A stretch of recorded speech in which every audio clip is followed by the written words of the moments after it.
video on the island of Tobago.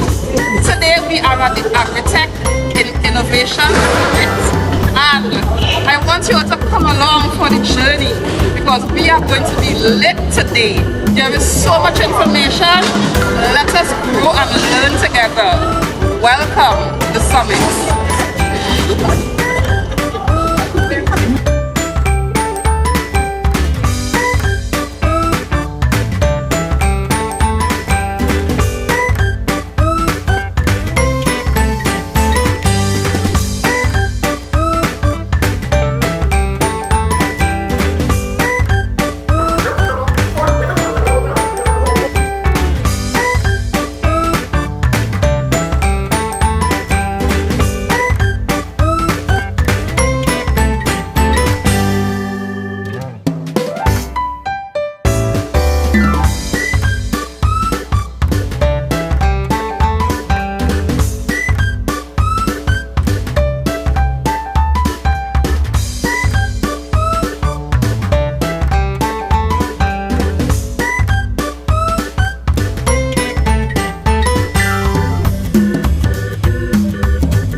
How small that timer is? Insignificant, right? Controls the Sullivan valve over there. Very simple. Yeah. Considering the ground cover, I'm seeing there. Now, I had an experience with a farmer who used that, and after he pulled out one crop, he just cleaned and plant back in the same hole. And what happened is that the plants started to get fungus. It seemed like nothing he did could have fixed that. He had to actually remove the ground cover, replow, till, treat the soil, and then apply that. What's your experience with using the ground cover and the duration which you leave it on the ground? Alright, guys, smart farming. Any fungus of any soil like if you find that you're building up a situation in your planting hole, you can't pull out a plant from there and just put back a next plant in. Okay? Either you treat or you till over. I'll tell you one thing. The medium, whether it's soil, whether it's another medium, whatever medium, the medium is very important, that aeration. There's this fine balance between air and moisture in that medium that has to be maintained. Too much of it will increase or present the conditions for fungi and other harmful organisms to multiply. And too little of it will cause the plant to dry up. I believe if you rotate, if you remove the ground cover, till back up the soil, treat if you have to treat, and you're gonna get simple. But the ground cover is treated and it will last a guarantee of at least 10 years. Guarantee. Right? And they come in different sizes. They come in 3 feet wide, 6 feet wide, 12 feet wide, and different lengths. And some come at 150 feet, others come at 300 feet.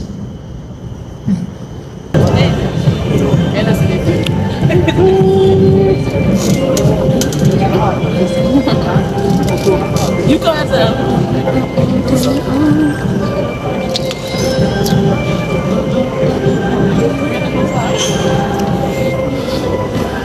the lunch.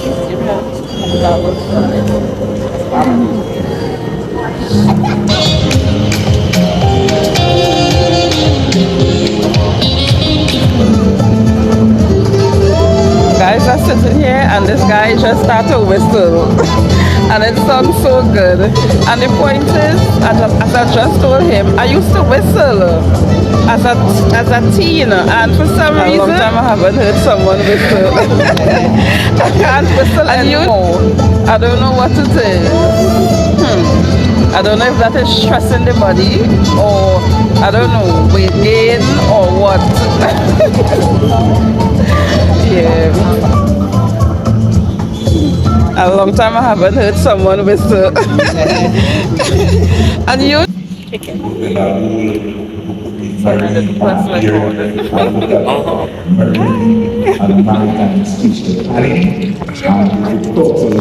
General farming for 12 years, hydroponic farming for 8 years.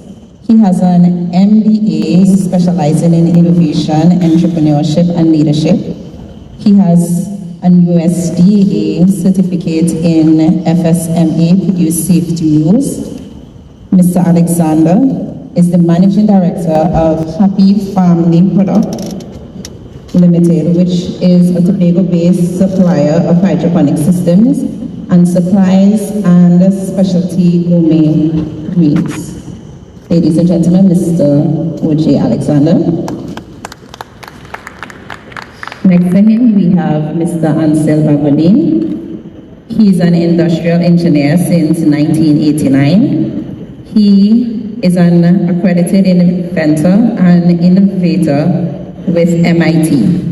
He has a postgraduate certificate in electronic design and green project management. Mr. Bagwadin invented the world's first sound-triggered LED steel pan stick. His work experiences covers the petrochemical sector, ICT sector, 3D animation for broadcast television, retail business, plus technical vocational education and manufacturing. Ladies and gentlemen, Mr. Bagwadin. And to his right, we have Mr. Peter Leslie. He's a part-time farmer for 25 years after retiring from teaching service. He's now a full-time farmer for 7 years. Previously a rabbit farmer. He now operates a mixed farm in Arnesville, Plymouth, using traditional hydroponic farming. He's also a designer and builder of hydroponic systems. Mr. Leslie was the 2010 Farmer of the Year and 2011 winner of the Agribusiness Award from BDU. Ladies and gentlemen, Mr. Leslie.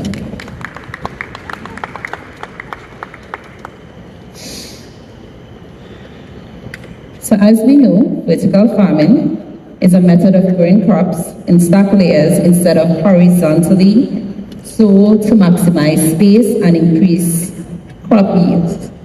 So I'm going to ask each panelist to give a brief remark on the topic. So I'm going to start with Mr. Alexander. All right, good morning everybody. Thank you, Denisha. I have been involved in farming for 12 years, as mentioned before.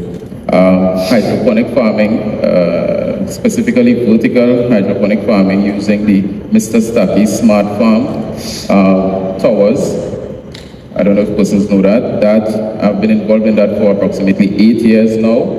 Currently, I do not use that product to grow. However, I supply it. I do have a retail and wholesale store, supplying both home gardening systems and also commercial systems for growers across the island of Tobago. I also do a little dabbling in controlled environment agriculture, that is indoor growing, using the vertical method as well, this time on shelves, indoor, using LED lights, etc.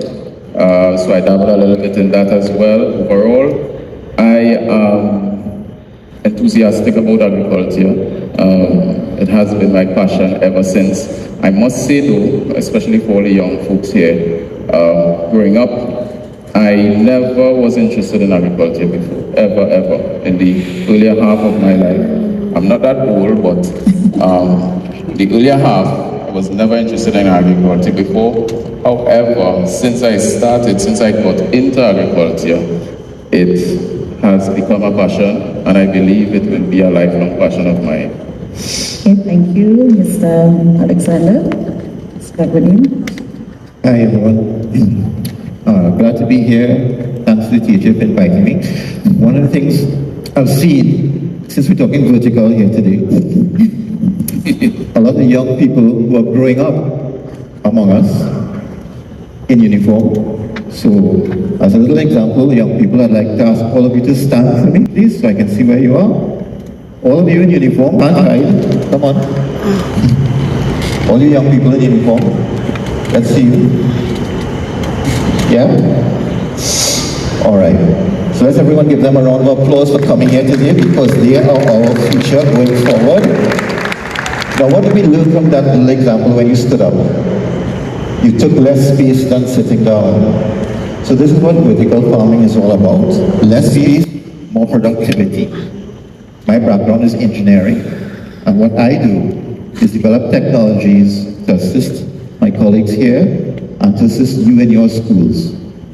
The product we're talking about from my angle today is something called solar phonics. It's in a few dozen schools in Trinidad and hopefully soon in your schools as well for you to use. So thanks again. Agriculture part-time for pretty much all my life. I've been a teacher, and having retired, have devoted energies full-time into agriculture. And I must say that it is something that has been extremely rewarding in a number of ways. I started out pretty much in livestock farming, doing rabbits, and now, as the saying goes, as you get older, you try not to work as hard, but to work a little smarter. So that my farming now is pretty much on the side of hydroponic farming. That way it allows me to conserve a lot of energy, and some of the traditional disadvantages, the hydroponics is in fact able to overcome some of these disadvantages. So it's a pleasure for me this morning to be in your company and to share with you some of my experiences as a hydroponic farmer, and in particular using the vertical systems, in particular the stacky system that Mr. Alexander would have spoken about. So thank you again for the opportunity. Okay, so thank you, gentlemen, for your remarks. So we know that vertical farming is rapidly growing a sector with significant opportunities across various industries. So Mr. Bagwadin, what advancement in automation and robotics can further optimize vertical farming? Okay, so I imagine that all the young people here have smartphones. Do all you guys have smartphones out there? Let's see some hands. Who has smartphones at home? Higher, please. Yeah? The girls. You guys have smartphones? Just a few? So what's happening in the area of technology is your phones have applications. And the application in the phone can be linked to artificial intelligence applications, which you've all heard about, I'm sure. And what is artificial intelligence? The ability of a device to think like a person in order to operate like a person and advise you like another person. So what am I talking about? How can this help you in agriculture? Well, with the tower gardens, specifically the solar phonics tower gardens that we're producing in Trinidad right now, there's an application called Let's Farm, letzfarm.com. You can download it now for free. And that application will be integrating itself into the use of our tower gardens in Trinidad and Tobago soon. So what does that mean for you as the average person or the average student in a school? Well, if you have a plant that's growing, you can take a picture of it, and the application will tell you if your nutrients are wrong or if there's something wrong that you can adjust in the system. So it's your subject matter expert, like the extension officer the professor was talking about just now in the last seminar. So you have knowledge at your fingertips instantly. So we're not asking you to become an expert farmer anymore to grow your own crops and be food secure. So that's one advancement in the technology. In terms of automation and robotics, what's going on? Automation and robotics, there's a new word that we use in the industry, mechatronics, mechanical electronics. In Trinidad and Tobago now, via the MIC Institute of Technology, we have something called a mechatronics training program. You all are eligible. And we have young people like yourselves manufacturing the electronic mechanical tower gardens or the mechatronic tower gardens in Trinidad for our use and exporting it to other countries in the Caribbean. So we've combined agricultural advancement with mechatronics or robotics, with training, with renewable energy, with climate adaptability, all at the convenience in your handheld phone. So that's where we're going in terms of technology in Trinidad and Tobago, making it right here. Thank you. So based on these advancements, what are the next breakthrough needed, for example, in the LED technology for vertical farming? Well, where we're going in terms of our short-term needs that matter to us. Now, in Trinidad, we have a particular problem with the giant African snail. You've probably encountered it or heard about it. I'm from central Trinidad, so there are more snails than dogs around the area. You see them everywhere. What has happened in the last 8 months is we've developed what's called a digital deterrence technology for our use in our schools. And So Mr. Alexander, you are the director of Happy Farming Products. So you supply hydroponic systems. So what are the main economic barriers to scaling vertical farming? All right. Main economic barriers to scaling hydroponic farming. All right. Mainly, first and foremost, persons who are deterrent to persons. However, I know that the THA over some time has provided grants and whatnot for persons to get into vertical farming or hydroponics overall. All right. I would like to encourage them to do so and even to have a customized grant system geared towards hydroponics and vertical farmers across Tobago. All right. So the initial cost, the operational cost as well, the nutrients and the inputs for hydroponics are mostly imported. Hopefully, some of that import cost can be ported by my friends, innovation in the sector here, Mr. Us manufacturing the systems locally, all right, because majority, if not all of the inputs of agriculture of the vertical hydroponic systems, you have to import, all right? To be tailored to suit the Tobago farmer, in the sense that some of the traditional arrangements that are available through the commercial bank, well, that's pretty erroneous. And the ADB, it doesn't really lend itself because the time between your initial input and you start really make profits is substantial. In many instances, you have a 3-month moratorium, which is pretty much insufficient. So in terms of financial arrangements, one of the things that has to be taken into consideration is tailoring some financial arrangement that allows for a longer moratorium before you begin to repay the initial capital. Because hydroponics on a commercial scale, except you are gifted, you definitely would need to look for significant financing. Right? So the issue of the moratorium is precisely one, and perhaps the payment structure that is graded, that it will allow you to allow the installments to grow as the business grows, and not be, let's say, top heavy in terms of your expenses at the inception of the business. So that's pretty much one of the, and I suppose the driver of that has to be the government. the government of Tobago, the government, because the commercial bank is profit motivated. The government has to have a vision. This is why I want to take agriculture in the next 10 years, and in order to do that, I have to invest in my people, I have to invest in their businesses, so that a lot of the funding arrangements in terms of hydroponics and modern agriculture commercially, that support has to come from the THA in our instance.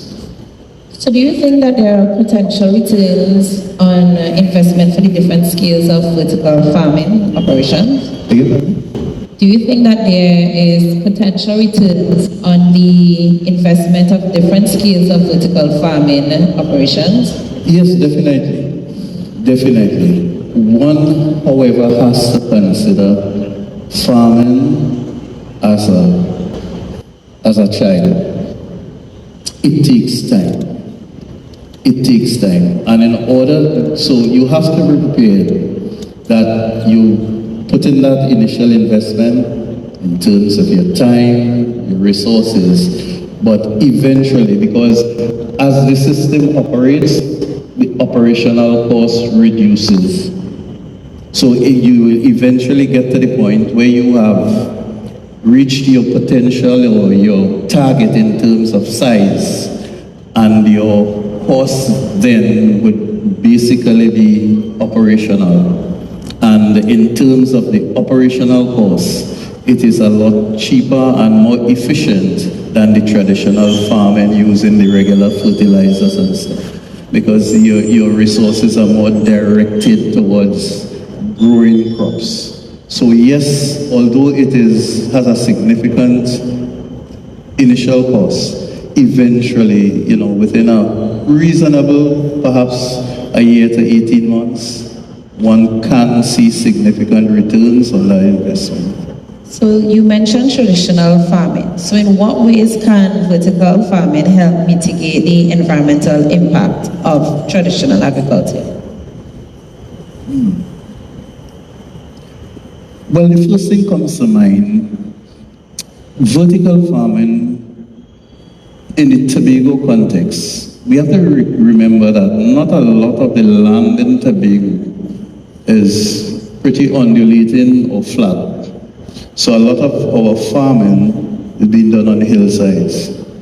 Vertical farming, because it requires less space, will allow the impact on the actual environment to be less, in terms of we're not now going to dig potato bank and so on to plant tomatoes on the hillside, when we could plant it, according as Mr. Alexander would have explained, in urban spaces, in your backyard, in a concreted area. So initially, that whole question of erosion, because we are a very hilly country, the more we cultivate, the more we're susceptible to erosion, to water pollution, those kinds of things.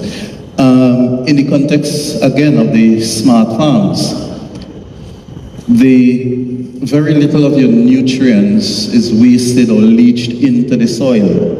So that you remember there was a time when farmers of long ago, I remember my grandparents saying, oh God, you planted for several years and this year you realize your crop's not producing as well, and they tell you the land tired. So you leave it to rest for a year or two and you go back. Actually what's happening is a build-up of fertilizers and minerals in the soil that is counterproductive to that. So that with the smart farm, the vertical farming, you have less of these nutrients getting into the soil. So, that is another way in which we will help the environment. And so that the pollution of our water courses is less likely to happen if we do the vertical farming systems pretty much. Those are perhaps two ways in which, and indeed, as was pointed out, in the context of vertical farming, there is less need for pesticides and with vertical farming, you could now do it in a more controlled environment. The shade houses, greenhouses, where you need to deal a lot less with the impact of pests. So your use of pesticides and so on would be greatly reduced. Again, another plus for the environment. Okay, thank you very much, Mr. Leslie. So we will open the floor to our audience for any questions. You can share. Right. I was hoping to hear a little bit more about the solar panels. So I don't know if Mr. Bagan would be able to. Gonna ask Mr. Bagan to elaborate on that. All right, Tamisha, thanks for the question. Well, first off, solar phonics is an acronym for solar-powered hydroponics. So it's a barrel-shaped tower garden, about the height of this young lady in the blue outfit here. Sweetheart, can you come up to the stage so she can see? Yes. This brave young lady sat in the front seat all the time, paying very close attention to all we're doing. Come on. Okay, so the solar phonics tower garden that are going into schools is about this high. And what's important, it's portable vertical farming. So what happens is, if a storm like Hurricane Beryl is coming to visit us, like it did a few months ago, the tower garden has no plumbing and no wiring, and it's portable. So we put it indoors. The storm passes, all is well, your crops are happy. Back in the sun the next day, you have lost nothing. Now this is very different from any type of standard farming, even standard vertical farming that has plumbing. You can't just pick it up, but with this one you can. Now what else is important? This part of the young lady is a brain. Okay, go ahead. It thinks, it does, it responds. If we poke it, it will respond. It has intelligence in the tower garden. So, if we wanted to grow a certain type of crop, say side, we give it a certain type of nutrient, we feed it a certain type of mix, and it knows what it tastes like, and it will tell you if it's not tasting good. So if somebody gives you pepper sweetheart, you will say so, not so? Indeed. So, it knows what it wants, and it can tell you the end user. So we have intelligence, we have mobility, we have small size, and also, most importantly, it's made in Trinidad and Tobago. Thank you, sweetheart.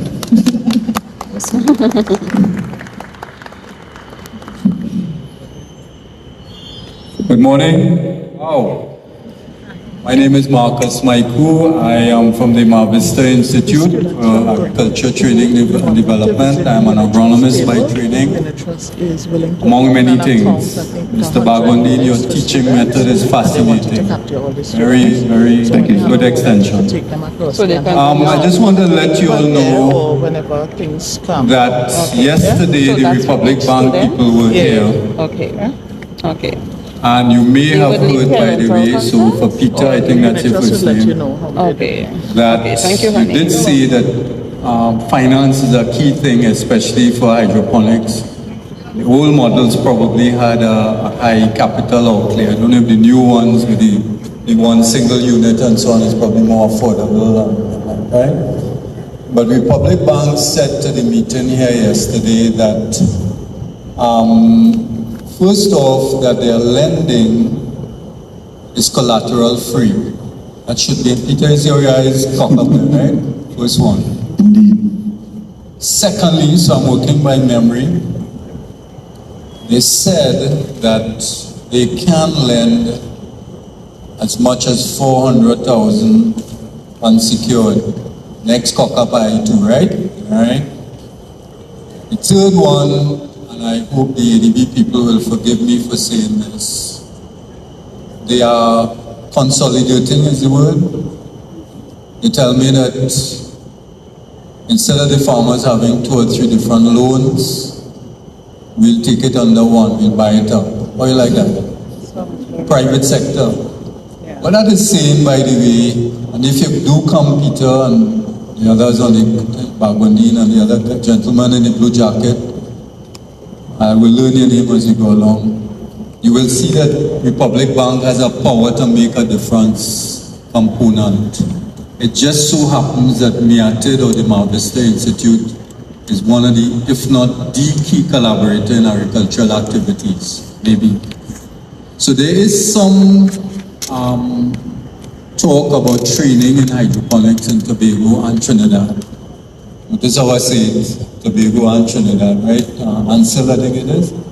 Bagoni. The first name is Ansel? That's right. So I'm trying to learn from your teaching techniques. So for hydroponic people looking at hydroponic farming and for all the positives that Peter described, I personally have a continuous question mark about the heat and the shade houses, right? We will talk about that. That's a quantum leap about to be made in terms of financing. I think you guys need to get in touch with that more. I will tell them, talk to you guys. And in terms of collaboration with the training, that is to come, and I guess we will discuss that over a cup of tea.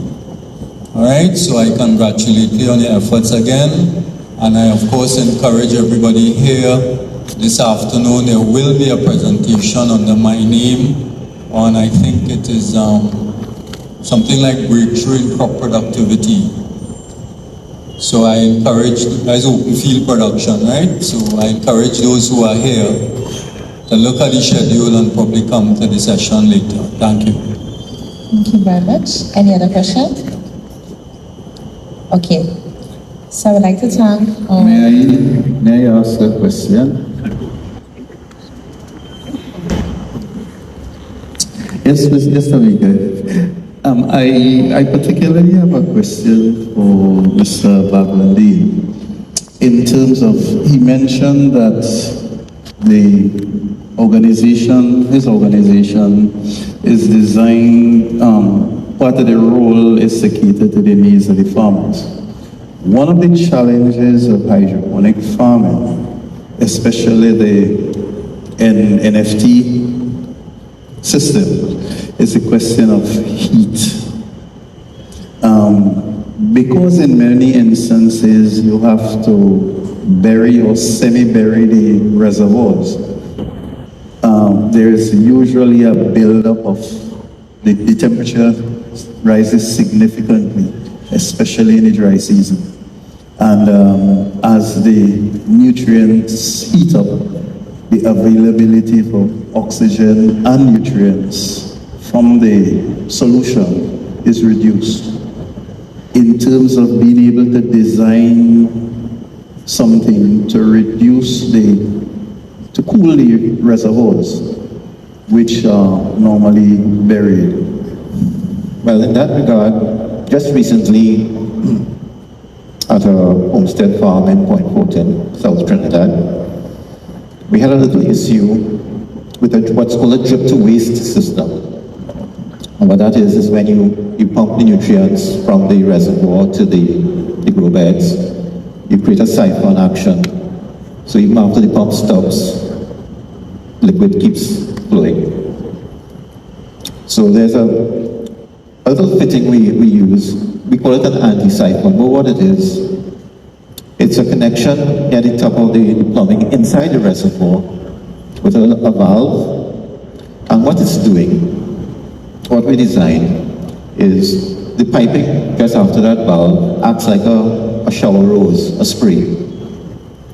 So while the pump is pumping, there's a spray of liquid coming out into the reservoir. So what does that do?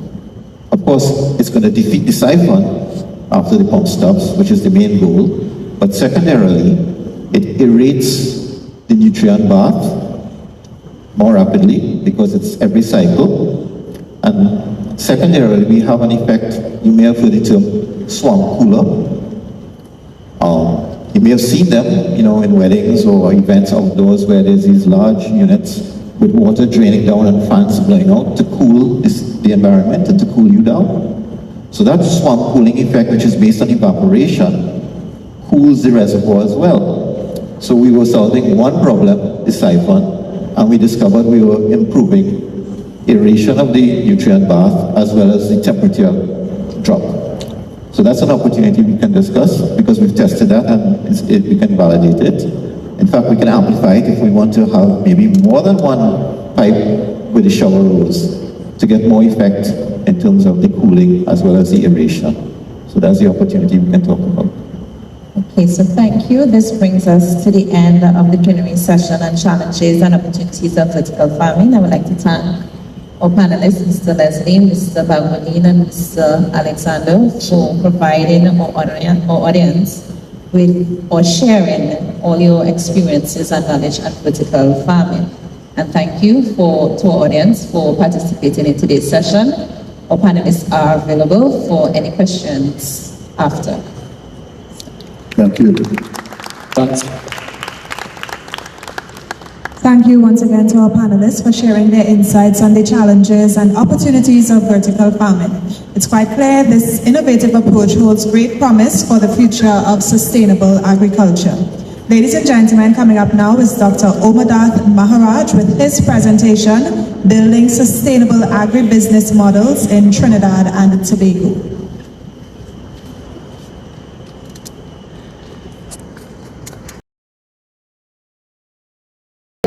All right? So HS 1 to 24, those categories categorize what we call the food import bill. You could dissect it in different lenses, but for the sake of a discussion here, it comprises intermediate products and concentrates that go into our manufacturing sector. Those things we do not eat. They are not for final human consumption. They service the manufacturing sector. The tomato inputs, the paste estate, where a company here will contribute that in the ketchup. And we can leave here this afternoon, go up on the opposite end in space line, make a directly to consumers. We also have these standalone cameras. So in other words, this particular system could roughly cost you about $6,000. That's to fully deploy. We also have these cameras here.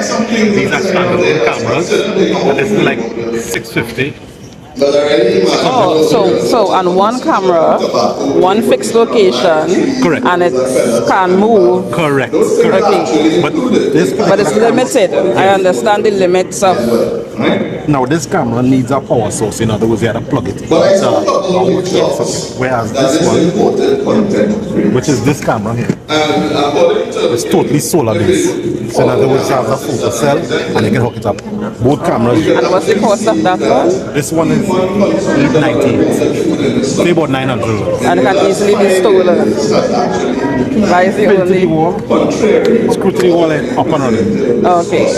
But it works in a Wi-Fi environment. Wi-Fi? Wi-Fi environment.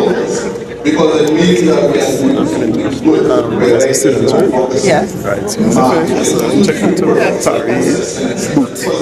That one has research and stuff information. Okay. Well, we hope when the break, when the official break, they want us to come down? No, it's up to them. We just letting them know that it's there. Right? And a game that they could play. Oh, okay. Well, we will come. We will come. So what I can do, I can take your information. All right. So it's DANALE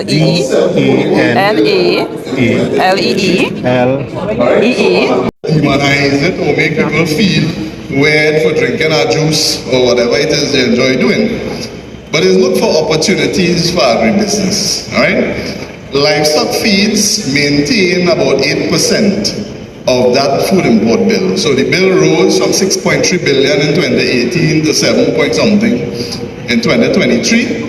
8% fraction means, of course, that the value of livestock feeds imported had increased. We know there was a situation arising from the confluence of 3 C's, climate change, COVID, and conflict in the world, created some shocks in agriculture that caused feed and fertilizer prices because of the main countries where they are produced and the main ports that these commodities are traded in the world, shocked prices for us in small island developing states, or what we call the third world, where we depend on a lot of these global agriculture systems to fuel our own food systems.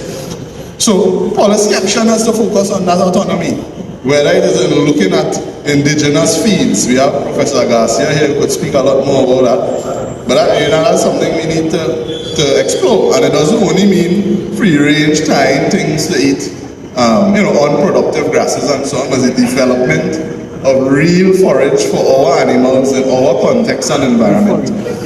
And it helps us to define food security and food sovereignty more than just the definition on Webster's dictionary. But that's policy action. We can look at value chain development. What I am exploring with you is data transparency, using the data available and of course the digital technology to inform that policy if we identify the key sectors or actions that are required rather than a broad response to a problem. There's so many stakeholders in this conversation. There's the government, there's central government, there's THA, farmers, fisherfolk. There's so many things. If you look at the nice displays around, you see how many people are there, the input suppliers, the capacity development offered by Marvista, by Marcus Michael and his team. We had finance yesterday, the Republic Bank, we have the ADB. I have so many actors, what we call the value chain actors, that, when we speak about climate resilience, etc., I'm just reminding you that I am not of a total conviction that that's a farm level problem, right? It's all of our problem. And the work that all of us do supposed to bring about some type of a benefit. In wrapping up, there is a focus on policy and institutional support.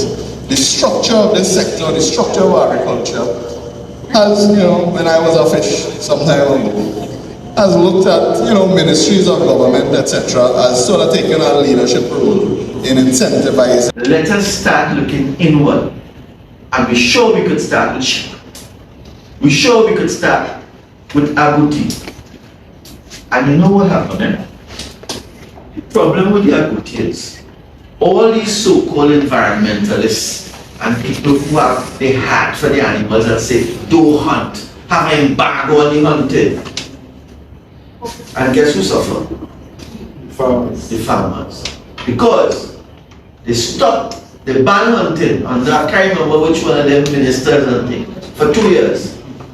And all the farmers who invested in cassava, they see the cassava growing nice. And time come, they gone to pull the cassava, here one man do so, and he expecting some resistance. When he pull the cassava, he fall down. Not in the ground. You know why? If you're removing the agouti, because they multiply, but they have to eat. And if they have too much of them, they go eat the cassava root because they like cassava. The policymakers to understand that part of the climate resilience and global warming solutions is first to use what we have. Use our resources, our forage resources, and use the adapted animals, which is sheep, iguana, salipinta, manikou, agouti. And iguana is a vegetarian. And if you don't manage the iguana, they go eat all the body. Agouti is eating. I have agouti in a pen. And 2 doves come in the pen, the agouti scramble the dove. And when they look in the pen, all they see is feathers. But all the white people go for saying that agouti is a frugivore. Those only eat fruits. So, I suggest to you which animals and why, and which animals to select. Okay? So you can't do everything one time. And I think that the logical thing to do for animal production and global warming for Tobago would be obviously you focus on fish. And you try to make sure that every pound of fish you take out from the sea, you use everything. Part for human, part for feeding the animals. Second thing is you have the sheep. The sheep is really, I would say, the best adapted animal right now for our climate.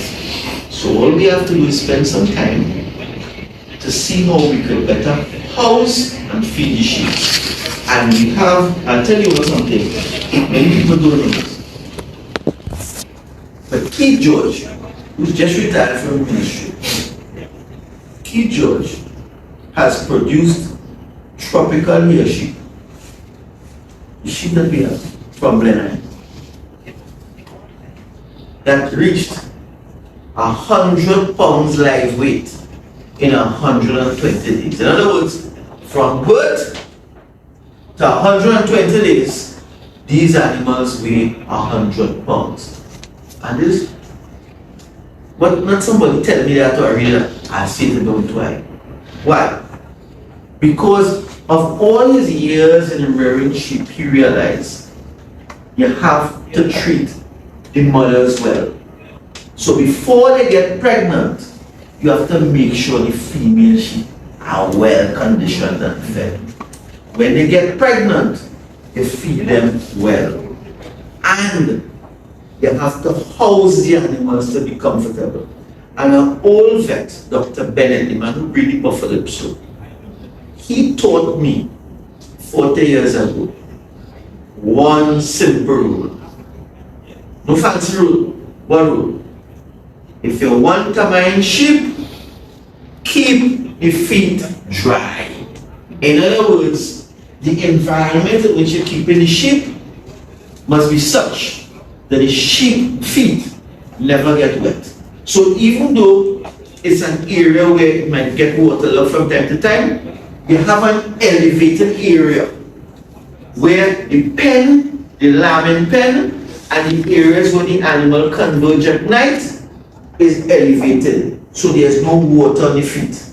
Because two things happen. They get foot rot. And if the feces get contaminated with the water, for the lambs, and the lambs ingest it, they will get coccidiosis and die young. So that one simple rule that Dr. Bennett gave me, keep the feet dry, has an implication for the housing, the feeding, and the management. Yeah, the money. So, Wyatt told us when you know hit the soil from the nursery. Okay, what that should mean, if we protected the seedling against diseases, that's the time when it's most vulnerable. That's the time to use your fungicides and so on. Very often the farmers come 3 and 5 days later, if they do it. The time to do it best is at transplanted. It is not the next day because you don't expose. You need it tomorrow. Not in the hot time of the morning, at least before the end of the evening. And it's still cool. We ain't get a chance to talk nothing yet. Right. Everybody in this room, make sure the name right on a piece of paper because we come in again. Right? Make sure they see and Diane and them in the booth and Matthew, what they're interested in. We talk very some complex things already, you know. But presumably, you get it in a way you could take it away, right? I just want to ask one question. So Kofo just coming in 6 months now? Yeah. You went and see it? It started being like 4 months. Wow, it started a flower in 2.5 somewhere there, and you come the later it takes for the fruit to mature. That ain't more. I think it could be a little earlier. Actually, the system that is one of the most effective on the agriculture. Anyway, I follow it. Take like for instance, Kevin Crop. They follow it. But you get everything you want? Even for the anthrax. We still ain't getting 100 yet, but we taking it. Even actually that play taking Papa right now. Yes, of course. So the cleanness. Right? But one thing I want to bring up is the weed control.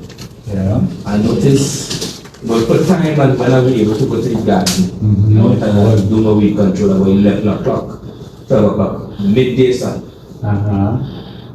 You know, it wasn't the sprayer basically wasted. It was very low in effectiveness.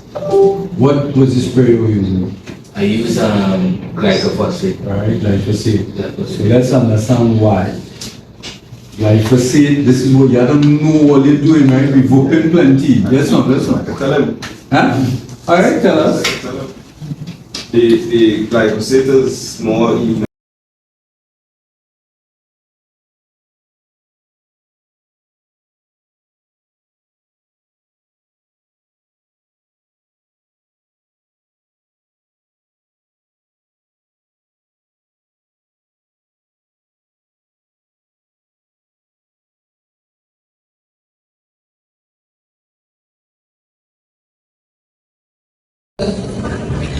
Join an agriculture class room, a class with a teacher, and to understand how big agriculture is, meaning all the stakeholders involved. It's one thing to see FAO in a textbook and interact with somebody from FAO, you know, and Kali and all the different local bodies. So I am grateful that you all and the ministry sponsored the young people and myself, because I knew there was a cost for the summit. But we were here free, we were well taken care of, we were here for our stomachs, our bags are filled, our brains are filled, we are edified, and we are excited that the students were impacted so much that they are thinking about careers in agriculture, and hopefully it would furthermore in terms of their education interest in this industry, for this sector. With that type of it's a systemic herbicide that will be taken in.